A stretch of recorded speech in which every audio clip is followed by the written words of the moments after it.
Hi everyone, welcome to my channel Goldie engine makeup and hair academy. So आज मैं आपको बड़ा ही इल्यूमिनेटिंग सा बेस क्रिएट करना सिखाऊंगा, क्योंकि जब भी आप मेकअप बेस करते हो तो थोड़ी सी गलतियां हो जाती हैं जिसके कारण मेकअप पैची भी हो जाता है, ग्रे भी हो जाता है एंड सबसे बड़ी बात वो ग्लो नहीं करता। तो इस वीडियो को आप ध्यान से देखना, क्योंकि मैं आपको इसमें यही बताने वाला हूँ कि अगर मेरे क्लाइंट की स्किन थोड़ी सी ऐसे डल या ड्राई लग रही है किसी भी रीजन के कारण, उसको हम इल्यूमिनेटिंग बेस के अंदर कैसे कन्वर्ट कर सकते हैं, अच्छा सा मेकअप कैसे क्रिएट कर सकते हैं। तो इस वीडियो को ध्यान से देखना। अगर आप मेरे चैनल के ऊपर नए हो, इस वीडियो को पहली बार ही देख रहे हो, तो मेरे चैनल को सब्सक्राइब करना ना भूलना, कमेंट शेयर करना तो आपका बिल्कुल फर्ज बनता है, वो तो आप कभी भी भूल नहीं सकते। एंड एक और बात, इनका आई मेकअप मैं ऑफ स्क्रीन करूंगा, वो उसका ट्यूटोरियल मैं रिकॉर्ड नहीं कर रहा हूं। अगर आपको फिर भी इनके आई मेकअप के रिलेटेड कुछ भी जानना होगा तो आप कमेंट्स में मेंशन कर सकते हो, वो आपको रिप्लाई भी आ जाएगा। यहाँ पे आप देख सकते हैं कि आई मेकअप कितना सुंदर मैंने किया। अभी लैशेस तो होंगे, उसके बाद और भी ज्यादा निखर के आएगा। अब हम करेंगे एक ग्लोइंग सा जो बेस है, फाउंडेशन है, वो हम कैसे क्रिएट करते हैं। जो यहाँ पे मैं ये यूज कर रहा हूँ एज अ बेस, ये क्रीम भी है, प्राइमर भी है और हाइड्रेट भी करेगा। फॉरएवर 52 का ये हाइड्रा क्रीम है। सो आपने इसको अप्लाई कैसे करना है, देखो पूरे फेस के ऊपर आप इसको ब्रश के साथ या फिर फिंगर्स के साथ अप्लाई कर सकते हो। एंड एक लेयर हमें प्रॉपरली लगानी है, ठीक है। और पूरा एरिया, जैसे नेक एरिया भी हम कवर करेंगे। मैं ऑलरेडी इनके जो नेक पे है वहां पे कर चुका हूं। आप देख सकते हो कि नेक कितना अच्छे से शाइन कर रही है। अब लगाने के बाद हमारा जो सेकंड स्टेप रहेगा, आप ना मसाज करो। अब मैं ब्रश के साथ हेल्प ले रहा हूँ, क्योंकि मुझे पूरे का पूरा ये जो क्रीम है, मॉइस्चराइजर है, इसको फेस के अंदर पेनिट्रेट करना है। क्योंकि अगर आप इसको अच्छे से पेनिट्रेट नहीं करोगे, एप्लीकेशन अच्छे से नहीं करोगे, तो जो आपका मेकअप है, आपका जो बेस है ना, वो उखड़ जाएगा, वो जल्दी ही केकी भी हो जाएगा। तो यही एक मेजर मिस्टेक है जो मोस्टली हम लोग करते हैं, जिसके साथ फिर हम ये कंप्लेंट करते हैं कि शायद हमारा प्रोडक्ट अच्छा नहीं था, गलती कहाँ पे हो गई, कंप्लेंट क्यों आई है, मेकअप अच्छा क्यों नहीं रहा। एंड मैं आपको यहाँ पे बता दूं कि मैंने इनके फेस के ऊपर अदर देन दिस क्रीम कुछ भी अप्लाई नहीं किया है। सो डायरेक्टली आप इसको अप्लाई करो। अगर किसी की स्किन बहुत ज़्यादा ड्राई हो रखी है, बहुत ड्राई है, उसके लिए या फिर नॉर्मल स्किन के लिए ये बहुत ही बेस्ट सोल्यूशन है। एंड आप देखो पूरे का पूरा फेस शाइन कर रहा है। और इस प्रोडक्ट को, इस क्रीम को आप रूटीन में भी यूज कर सकते हैं। अगर आप डेली मतलब मॉर्निंग कहीं पे भी जा रहे हो, तो अगर कुछ भी फेस पे लगाना चाहते हो जिसके साथ ऐसे हाइड्रेशन मिले फेस को, तो आपके लिए बेस्ट है। फेस के अंदर जो बेस है स्किन के अंदर, वो पेनिट्रेट हो गया है। एंड मैं यहाँ पे फील कर सकता हूँ कि बहुत ही क्रीमी एंड स्मूथ लग रहा है। आफ्टर दिस हम लोग क्या करेंगे, फॉरएवर 52 के मैं 2 कंसीलर्स का ये कॉम्बो उठा रहा हूँ। मोस्टली आपने मेरे हाथ में ये कॉम्बो देखा ही होगा। तो इन दोनों कंसीलर्स के साथ हम इनकी स्किन को अच्छे से कंसील भी करेंगे। एंड जो हमारा इल्यूमिनेटिंग इफेक्ट है, जैसे हमारा फेस शाइन करे, तो वो भी बरकरार रहेगा। सो सबसे पहले मैंने क्या किया, जो हाइलाइटिंग पॉइंट्स है ना, वहां पे मैंने यूज किया है लाइट शेड कंसीलर। और इसके साथ एक डार्क शेड है। इस डार्क शेड को मैं इनकी स्किन टोन के अकॉर्डिंगली मिनिमल यूज कर रहा हूँ, ज्यादा नहीं यूज करूंगा, क्योंकि देखो स्किन की जैसे टोन्स है उसके ऊपर जितनी रिक्वायरमेंट है, हम जो अपने प्रोडक्ट्स हैं उसकी एप्लीकेशन वैसे ही रखेंगे। अगर इनके लिए मैं ये जो सिनेमन यूज कर रहा हूँ ज्यादा अमाउंट में यूज करूंगा, देन क्या होएगा, इनकी जो स्किन है वो डार्क हो जाएगी। अच्छे से ब्रश के साथ सेट करो। एंड आप देखो कि कलर जो है वो चेंज होना शुरू हो गया। जैसा हमें इनकी स्किन को कंसील करने के लिए कलर चाहिए था, वैसा ही कलर बिल्कुल क्रिएट हो गया। एंड सबसे बेस्ट पार्ट देखो ना, अगर हमारा जो प्री बेस है अगर वो अच्छा है, और उसके ऊपर स्टिल अभी इनका जो मेकअप है, फेस है, वो शाइन कर रहा है। बस आपने ब्लेंडिंग अच्छे से करनी है। अगर आपकी ब्लेंडिंग अच्छे से नहीं होगी तो रिजल्ट्स नहीं मिलेंगे।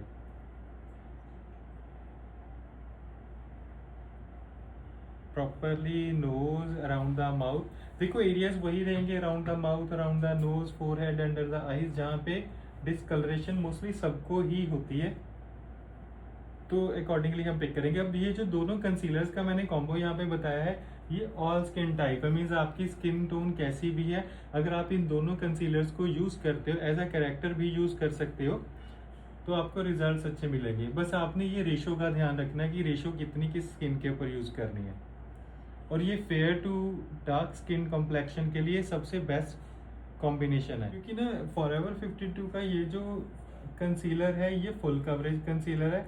और कुछ स्टूडेंट्स ने या कुछ स्टूडेंट्स मुझे ये कहते हैं कि हमने जब यूज़ किया तो तब वो एकदम से ड्राई हो गया, स्किन के अंदर पेनिट्रेट नहीं हुआ और या मेकअप केकी हो गया।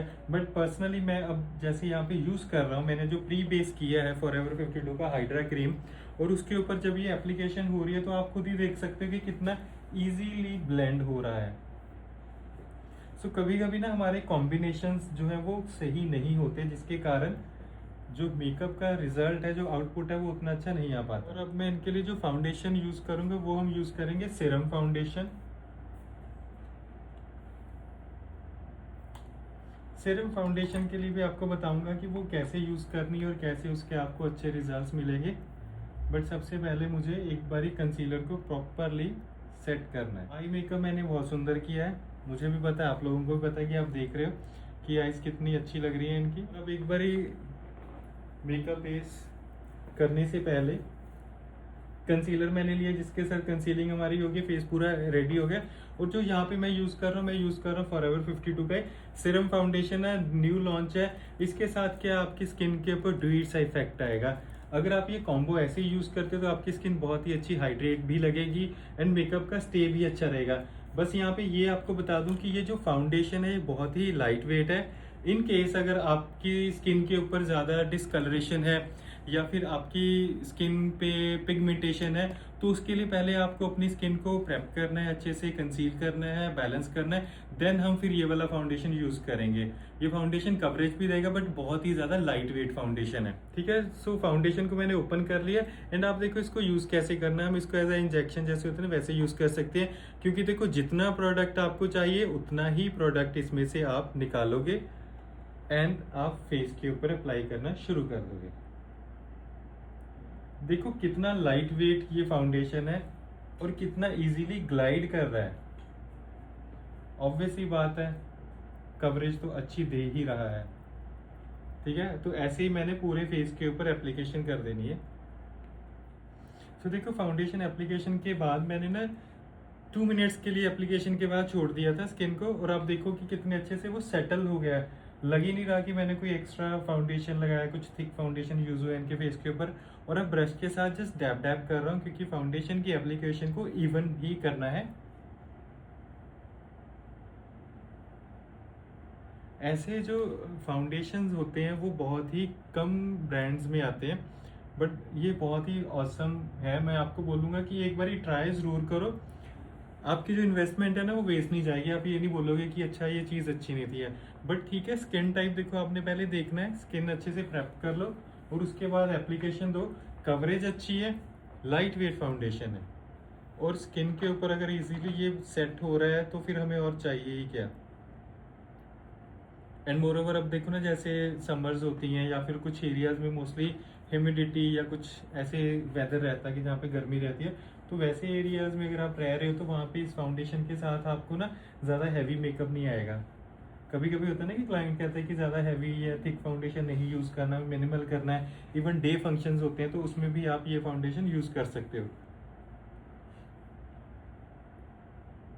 हाँ, अगर नाइट के लिए यूज़ करना तो उसके लिए आप पहले जो कंसीलर है उसके साथ अच्छे से बेस जो है वो क्रिएट करो, करेक्शंस अच्छे से करो, देन आप इसको यूज़ करना। क्योंकि नाइट के लिए हो सकता है कि थोड़ा सा ये लाइट लगे, बट मुझे ऐसा लग नहीं रहा, क्योंकि अब मैं इंडोर ही शूट हो रहा है मेरा ये जो रिकॉर्डिंग चल रही है और फाइनल रिजल्ट भी हमारे सामने ही होएगा। कभी कभी ना बहुत जल्दी करते हैं कि फाउंडेशन लगा दिया, साथ के साथ उसको सेट कर दो, ब्लेंड कर दो, फिर पाउडर कर दो। नहीं, थोड़ा सा होल्ड, पॉज लो। ठीक है, उसको थोड़ा सेटल होने के लिए टाइम दो फेस के ऊपर, ऐसे नहीं कि एकदम से लगा दो। जब मैंने देखो ब्लेंडिंग किया ना, उससे पहले मैंने 2 मिनट्स का ब्रेक लिया था, तो ये अच्छा रिजल्ट मुझे मिला है। और जो ब्लशर यूज कर रहा हूँ वो मैं यूज कर रहा हूँ शार्लेट टिल्बरी का। ये लिक्विड क्रीमी ब्लश है शार्लेट टिल्बरी का, आप इस तरफ देखना। एंड बहुत ही सॉफ्ट सा कलर है।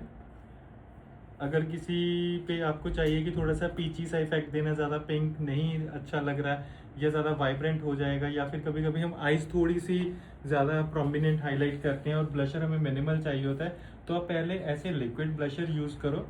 क्योंकि अगर देखो इनकेस बाद में मुझे लगे कि नहीं ब्लशर थोड़ा सा और करना है, तो पाउडर की हेल्प ले सकते हैं। अदरवाइज अगर आपको थोड़ी सॉफ्ट लुक रखनी है, फेस छोटा है, बहुत ज़्यादा ऐसे पैरामीटर्स होते हैं कि हमें लगता है कि हमारी वैनिटी में एक ऐसा ब्लशर होना चाहिए जो कलर वाइज बहुत सॉफ्ट एंड लाइट हो।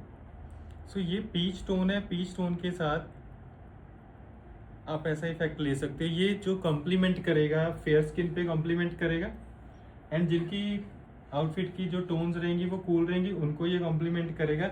वार्म स्किन के ऊपर पीच ब्लशर कभी यूज ना करना, क्योंकि मैं रिकमेंड नहीं करता कि वार्म स्किन के ऊपर पीच यूज किया जाए, क्योंकि जो पीच होता है वो पिंक एंड वार्म का कॉम्बिनेशन होता है, एंड वार्म स्किन के ऊपर वो थोड़ा सा ज्यादा पेल इफेक्ट देता है, और किसी भी क्लाइंट को पेल इफेक्ट कभी भी नहीं चाहिए होता।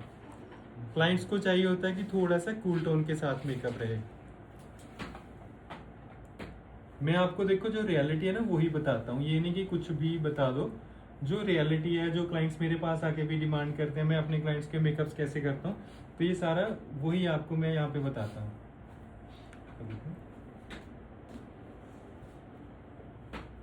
क्योंकि बहुत मेरे ऐसे स्टूडेंट्स हैं जो मुझे यूट्यूब पे या फिर फेसबुक मेरे चैनल के थ्रू देखते हैं और मुझसे सीख भी रहे हैं। उनकी मेरे पास आने की तमन्ना है, बट चलो कुछ रीजंस ऐसे हैं कि वो नहीं आ सकते, वो सीख रहे हैं। और कुछ मेरे पास आए भी हुए हैं, यूट्यूब से देख के आते भी रहते हैं।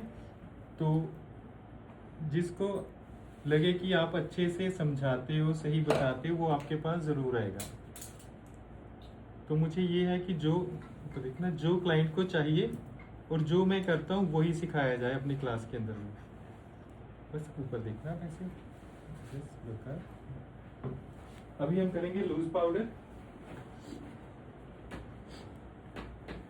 सो हल्का सा पाउडर, मिनिमल सा। अभी एक और चीज बताता हूँ। कभी कभी स्टूडेंट्स को ये लगता है कि अच्छा हमने तो हाइड्रेशन क्रीम यूज की थी या स्किन को अच्छे से हाइड्रेट किया है, बट बाद में ऊपर हमने लूज पाउडर लगा दिया, तो उसके साथ तो फिर से स्किन जो है वो ड्राई लगना शुरू हो जाती है। क्या आप लोगों को भी ऐसे ही लगता है कि मेकअप की जो प्रेपरेशन तो अच्छी की थी, बट फाइनल जो रिजल्ट है वो तो मैट आ गया? ठीक है, सबको ये लगता है। बट यहाँ पे एक चीज मैं आपको करेक्ट कर दूं कि हम जब जैसे हम बेस प्रेप करेंगे, जो हाइड्रेशन हम स्किन को देंगे, थोड़ी देर के बाद, इट टेक्स टाइम, जैसे 1 घंटा 1.5 घंटा, उसके बाद ना आपकी स्किन वैसे ही हाइड्रेट धीरे धीरे होना शुरू हो जाएगी जैसे हमें चाहिए थी। क्योंकि एक बार ही हमें मेकअप बेस एप्लीकेशन करने के बाद उसको लॉक करना होता है। लॉक करने के लिए हम पाउडर यूज करेंगे। देन जब थोड़ी देर में पाउडर सेटल हो जाएगा, स्किन आपकी मेकअप को एब्जॉर्ब करना शुरू करेगी, देन आपको वो इल्यूमिनेटिंग इफेक्ट जरूर मिलेगा जो हमने स्टार्टिंग में शुरू किया था प्रोसेस से मतलब। और अगर एक बार आप मेकअप को लॉक नहीं करोगे, फाउंडेशन को पाउडर के साथ या कॉम्पैक्ट पाउडर के साथ, प्रेस पाउडर के साथ लॉक नहीं करोगे, तो जो आपका मेकअप है ना वो सारा दिन ट्रांसफर होता रहेगा, या जितनी देर भी आप मेकअप अप्लाई करके रखोगे वो ट्रांसफर होता रहेगा। सो जो पाउडर्स होते हैं जैसे ट्रांसलूसेंट है या लूज पाउडर है, ये मेकअप को ट्रांसफर प्रूफ भी बनाते हैं। और ऑब्वियसली बात है, मेकअप आपका पूरा दिन स्टे करेगा। तो फाउंडेशन एप्लीकेशन के बाद, सेटिंग के बाद, अभी हम फेस को कंटूर करेंगे। कंटूर के लिए मैं कैरेक्टर कॉस्मेटिक की ये वाली पैलेट यूज कर रहा हूँ। सो इसके अंदर कलर्स काफी अच्छे हैं। आप किसी भी स्किन टोन के ऊपर ये वाली जो पैलेट है यूज कर सकते हो।